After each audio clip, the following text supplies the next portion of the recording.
in Rhode Island, what we're seeing, families are all over the map with how they feel. We are literally seeing families rally for distance learning. Will they have the option for that coming up, even if RIDO makes the decision that in-person or partial in-person is happening? It's too soon to tell. Right now, there's a lot of anxiety and concern and worry, which is understandable. You read the paper every day and you see what's going on in all these other states, and people are anxious. So what we know is kids do better in school. Like, there's no question that it would be better for children to be in school 5 days a week, learning with their friends, with their teachers. The question is, can we make that safe? There's dozens of countries around the world that have put their kids back in school safely. So the question is, what would it have to look like in Rhode Island for us to do the right thing, get the kids in school, and have it be safe? And so for the next 2 weeks, that's all we're focused on. At the end of the couple of weeks, we'll see if we can do it and under what set of conditions. And I know you say that kids are safer in the classroom. We're getting a lot of anxiety from some communities like Central Falls, where the community spread is much greater. Yeah. Can you definitively say that those communities will be looked at differently? Yes, absolutely. Absolutely. It's an excellent point. So what we're going to do now is we're going to put forth metrics. We're going to look at what's the checklist for the community to be able to go back to school, and what does it have to look like? And a big part of that checklist is, what's the test positive rate in that community? What's the prevalence of the virus in that community? And so it's definitely possible that a place like Central Falls would have a different solution than, say, Scituate, which has a very low test rate. So absolutely, we're going to have to look at the community, what's going on in the community, how prevalent is the disease, and make a decision for that community. And we're getting some questions just about classroom layout. There are teachers that are saying that I don't even have desks in my classroom. I am in a big circle to enhance learning. What questions, what answers should they be seeking out? How can these schools even make that happen? So so right now, when I reopen restaurants, I said, get creative. And by the way, everyone is creative. If you drive around, you see people having dinner outside in a parking lot, people having dinner outside in a sidewalk. The same thing will have to be true for schools. Maybe there's an option for a tent outside. Maybe there's an air filtration system. Maybe, that's what we're doing now. Now we have to say, okay, we got to get these kids to school. We have to keep them safe. We have to keep teachers safe.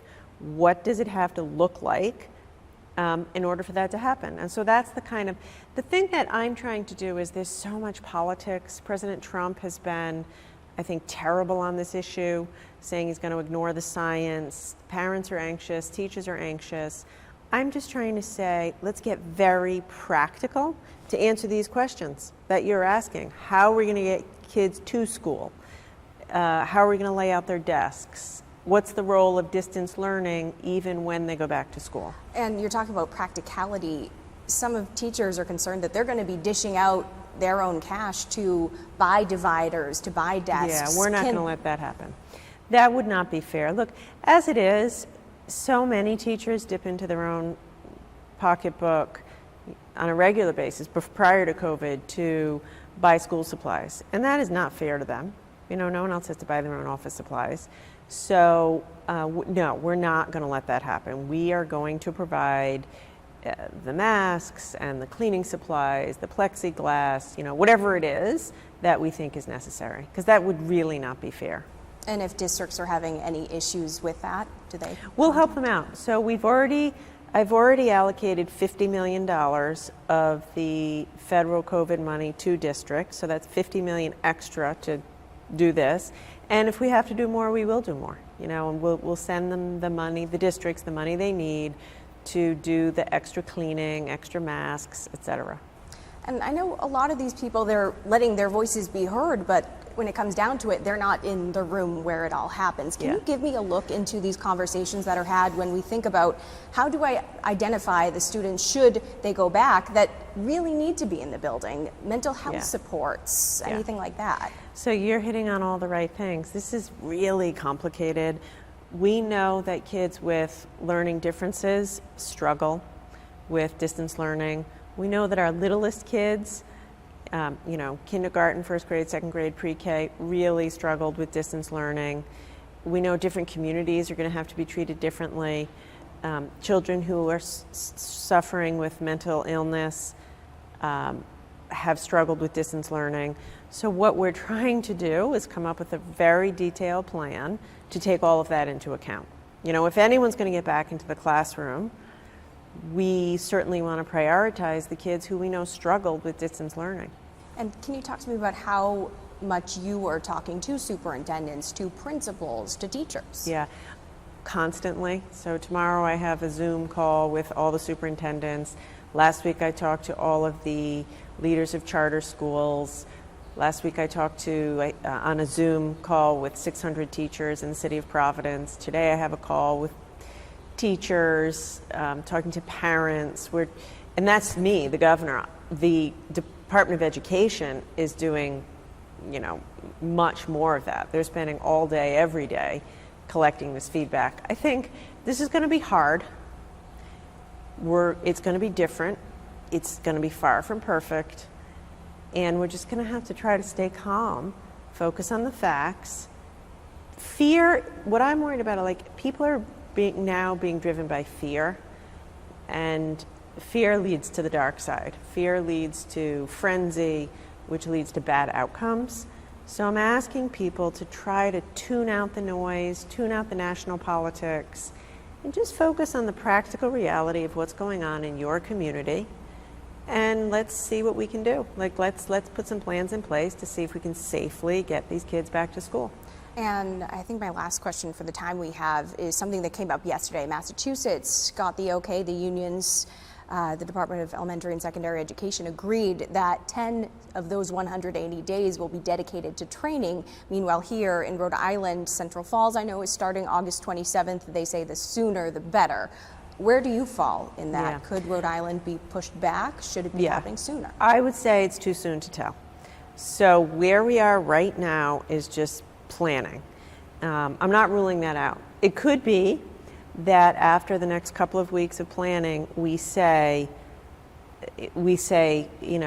another date would make sense. Like if they say, okay, we just need 2 more weeks to get ready, then it's possible that that's the right option. Right now, we've said there's a statewide calendar, August 31st, so we're driving towards August 31st.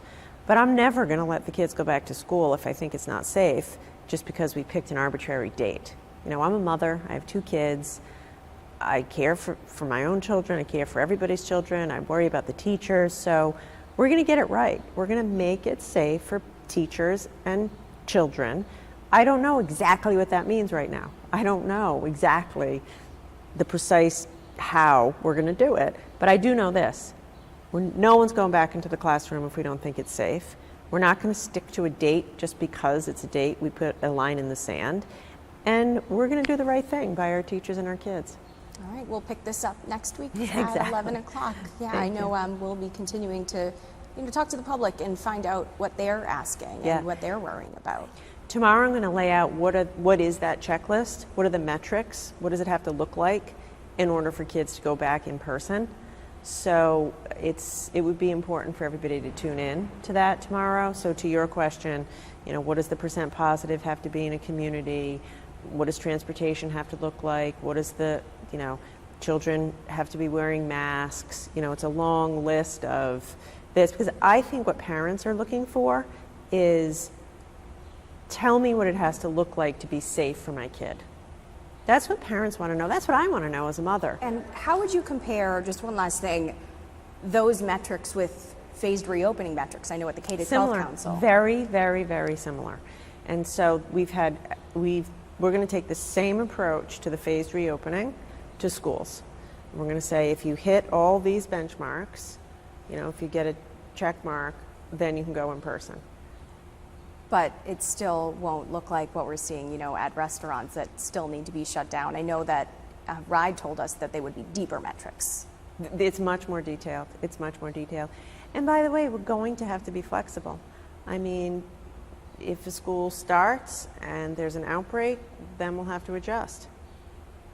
So you mentioned Central Falls. If their positivity rate is just too high at the end of August and they can't go in person, that may change in September, October. So this is, most of all, we're going to all have to be patient with one another. Let's try to stay calm, focus on the facts, be flexible, and just do everything we can to get these kids good education. I worry so much. I worry so much about our children getting behind, being depressed.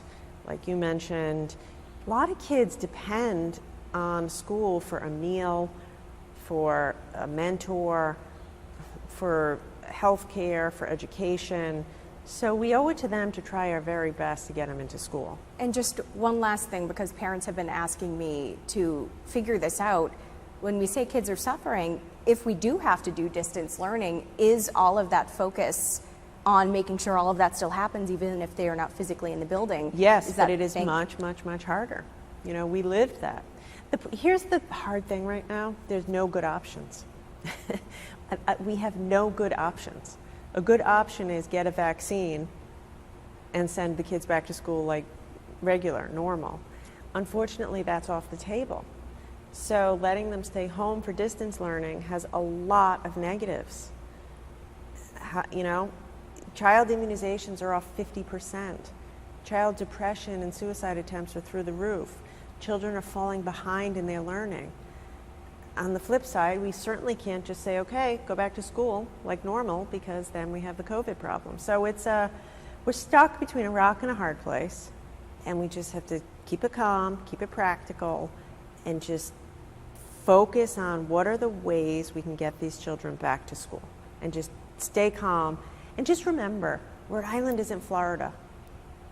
You know, Rhode Island is at a place where we have less than one positive COVID case per 100,000. Florida's over 300 per 100,000. So what we can do here safely is a lot more than what they can do in these other states. So this is why it's good we're going to talk every week. Every Wednesday I'm going to talk from the press conference. Everyone, like every day, should be on it, thinking about it, focused on the facts, and just trying to do our best. We've got to do our best for the kids. All right, we'll pick this up next week then. And anyone listening online right now, you know, send me your questions. Yes, yeah, let us hear from you. This is how we try to get answers. So, Good, thank you so much. Thank you.